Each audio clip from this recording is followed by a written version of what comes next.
दुनिया क्या है? देश क्यों बनते हैं? देशों के आपसी संबंध कैसे होते हैं?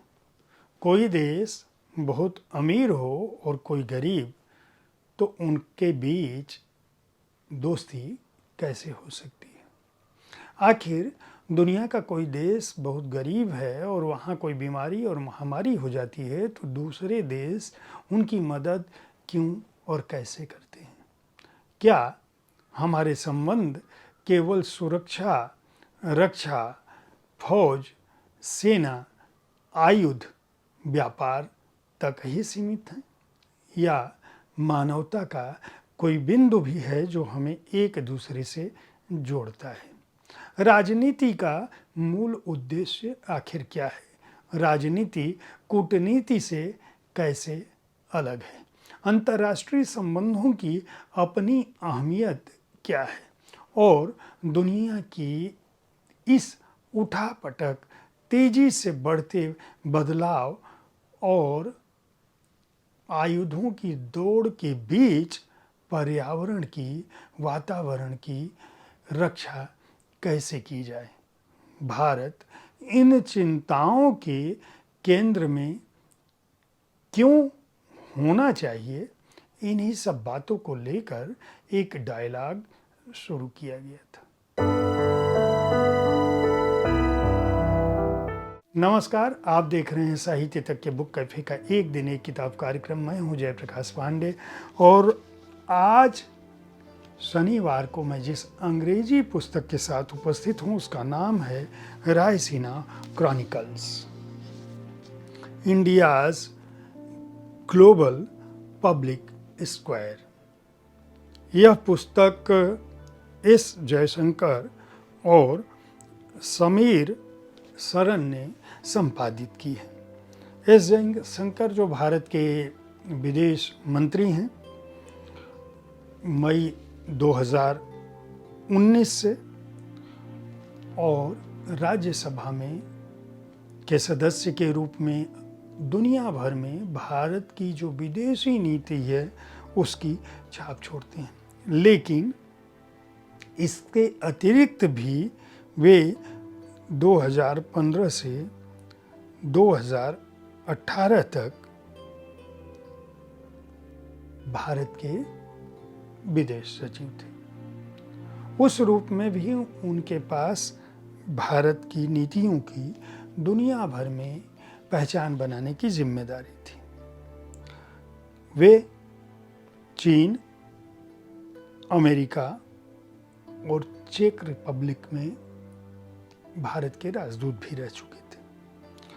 The India way, strategies for uncertain world और वाई भारत मैटर्स, ये दो पुस्तकें उनकी प्रकाशित हो चुकी हैं, कई अन्य प्रकाशनों के अलावा जो हाल के दिनों में प्रकाशित हुई हैं और काफ़ी चर्चित रही हैं। समीर सरन जो है वह ऑब्जर्वर रिसर्च फाउंडेशन के अध्यक्ष हैं और यह ऑर्गेनाइजेशन जो है अमेरिका और मध्य पूर्व के देशों से कायदे से करीबी संबंध रखता है, इसलिए भी ताकि द्विपक्षीय संबंध भारत के मजबूत हो सकें। World economic forums, global future council जो जियोपॉलिटिक्स को देखती है उसके सदस्य के रूप में भी, उसके क्यूरेटर के समन्वयक के रूप में भी, और board of governors of the east west centre जो यूएस का है उससे भी समीर जुड़े रहे हैं। और दरअसल रायसीना क्रॉनिकल्स जो है, जो रायसीना डायलॉग प्रधानमंत्री नरेंद्र मोदी की अगुवाई में, उनके निर्देशन में शुरू किया गया और जिसमें लगातार प्रधानमंत्री लगातार 9 रायसीना डायलॉग में उपस्थित रहे हैं। उसके उद्घाटन भाषण में उनकी अपनी भूमिका रही है और वे भारत का जो दृष्टिकोण है पूरे विश्व और दो ध्रुवीय विश्व से जुड़ाव का, उस पर लगातार उनकी दृष्टि रही है। और रायसीना डायलॉग किस तरह से पूरी दुनिया में चर्चित हुआ है, यह पुस्तक उसी रायसीना डायलॉग के जो महत्वपूर्ण व्याख्यान हैं उनको संकलित करती है, और जिसमें भारत का जो विदेश नीति है, भारत के जो अंतर्राष्ट्रीय संबंध है, दुनिया को लेकर जो उसका दृष्टिकोण है, वह भी इसके सामने आता है। इस पुस्तक की जो प्रकथन है वह किरियाकोस मित्सोटाकिस ने लिखा है, जो ग्रीस के प्रधानमंत्री रहे। रायसीना डायलॉग का अपना एक महत्व पूरी दुनिया में है, और इस डायलॉग को पिछले 10 वर्षों में यहाँ जो कुछ भी हुआ उसने विश्व राजनय को, विश्व कूटनीति को एक दिशा देने की कोशिश की है। यह पुस्तक कुल 7 अध्यायों में बटी हुई है। पहला अध्याय जो है वह दुनिया के बदलावों की बात करता है, changing realities shifts in the world order. इसमें प्रधानमंत्री नरेंद्र मोदी सहित कुल 4 व्याख्यान हैं, जो विश्व की जो वर्तमान स्थिति है वो किस तरह से शक्तियों का स्थानांतरण हो रहा है, और शक्ति जो है वह आयुध से इतर मानव सशक्तिकरण के साथ साथ दूसरे घटकों से भी जुड़ी हुई है। यह पुस्तक उनकी भी बात करती है। दूसरा अध्याय जो है वह शेयर्ड विजन अनब्रेकेबल बाइलिटरल टाइज नाम का है, जो ये बताता है कि हमारी दुनिया भर में जो भी खासकर जो ऑस्ट्रेलिया और भारत के संबंध हैं, सऊदी अरब और भारत के संबंध हैं, जापान और भारत के संबंध हैं, और किस तरह से यूनाइटेड किंगडम के साथ हमारा जो दृष्टिकोण है, मैत्री और मेटशिप जो है वह किस तरह से आगे बढ़ रही है। यह खंड उस पर आधारित जो व्याख्यान है उनका अंश सामने रखता है, उसका दृष्टिकोण सामने रखता है।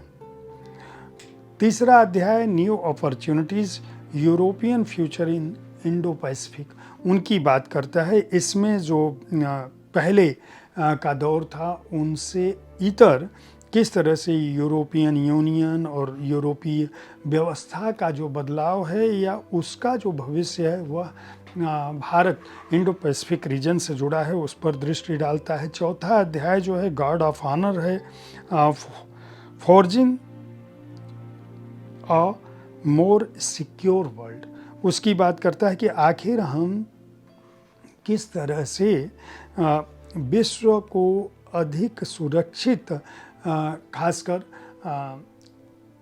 फौज से, सुरक्षा व्यवस्था से, सुरक्षा से जुड़ी हुई जो संधियां हैं उनके माध्यम से कर सकते हैं, उसके प्रति क्या आइडिया है, और वह आइडिया किस तरह से भारत और ऑस्ट्रेलिया या जापान और भारत या इंडो पैसिफिक रीजन में जिनका संबंध है उनके प्रति पुरातन सोच से इतर करता है। जो पुरानी कूटनीति है उससे अलग जो पॉलिसी है उसका क्या उद्देश्य है उसकी बात करता है। जो 5वां अध्याय है वो वायरल वर्ल्ड की बात करता है, यानी जो कोविड के बाद के दौर की आउटब्रेक्स क्या है, आउटलायर्स और आउट ऑफ कंट्रोल, ये अध्याय का नाम है।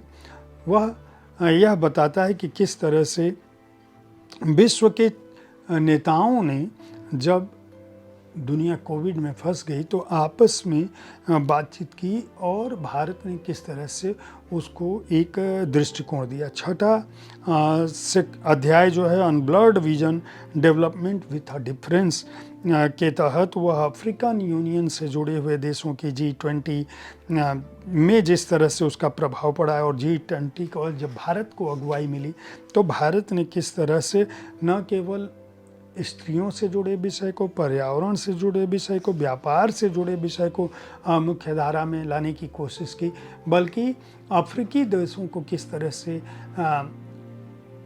मुख्य धारा में लाया जाए और उनकी चिंताओं को भी निरूपित किया जाए और भारत उसमें कैसे मददगार हो सकता है उसकी बात की थी। उस पर आधारित जो व्याख्यान है उन्हें रखा गया है। 7वें अध्याय में at the helm of power India, Raisina and the way forward new way forward जो अध्याय है at the helm of power India Raisina and the new way forward, उसमें जो है यह इस बात का उल्लेख है कि भारत का दरअसल जो दृष्टिकोण है, चाहे वह डिजिटल वर्ल्ड को लेकर हो, चाहे वह विश्व व्यवस्था को पुनर्परिभाषित करने के लिए हो, एकाधिकारवाद से परे हो, मध्य पूर्व से परे, किस तरह से पूरी दुनिया एक सुरक्षित परिवेश में आगे बढ़े जिसमें सभी के विकास का समन्वय सोच और दृष्टिकोण हो, सभी आगे बढ़ें। भारत की उसमें भूमिका क्या है, या दुनिया में जिन देशों के बीच तनाव है उसमें भारत किस तरह से पुल का काम कर सकता है। जो गरीब देश है या जो अमीर देश है उनका समान रूप से किस तरह से उनके बीच तादात्म्य स्थापित हो सके कि गरीब देश भी आगे बढ़ सके और अमीर देशों का एकाधिकारवाद स्थापित न हो सके।